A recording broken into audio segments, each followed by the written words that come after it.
Hi guys, welcome to Richard Cabile YouTube channel, and to this video, I will teach you how to show refresh rate on Samsung Galaxy A02. And okay guys, but before we start, kindly subscribe to my YouTube channel by pressing the subscribe button and the bell to notify you if I have new videos. Okay guys, let's start.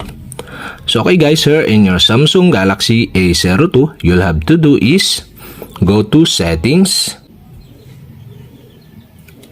In settings, okay, scroll down and find the developer options. And the developer options is not show or turn off.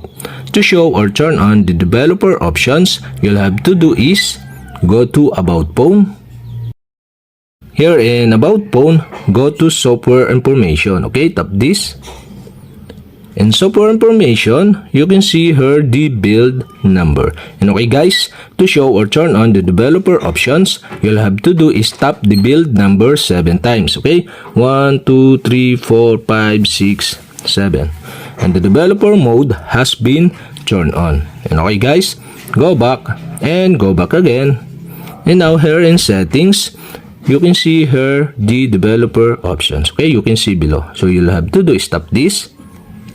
And developer options, okay, scroll down and go to debugging section.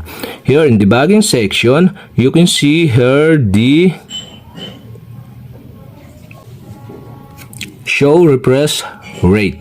And on the right side of this, you can see the switch button. And okay guys, to show the refresh rate of your Samsung Galaxy A02, you'll have to do is switch on the switch button on the right side.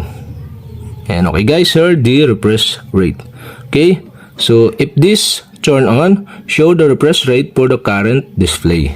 This is the refresh rate.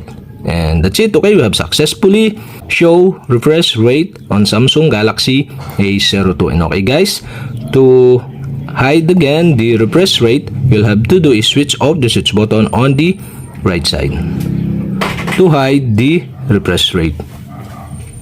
And that's it. Okay, we have successfully show or hide the refresh rate on Samsung Galaxy A02. And okay guys, if you have a question, kindly comment below. And don't forget to hit the subscribe button and the bell to notify you if I have new videos. Okay guys, thank you for watching.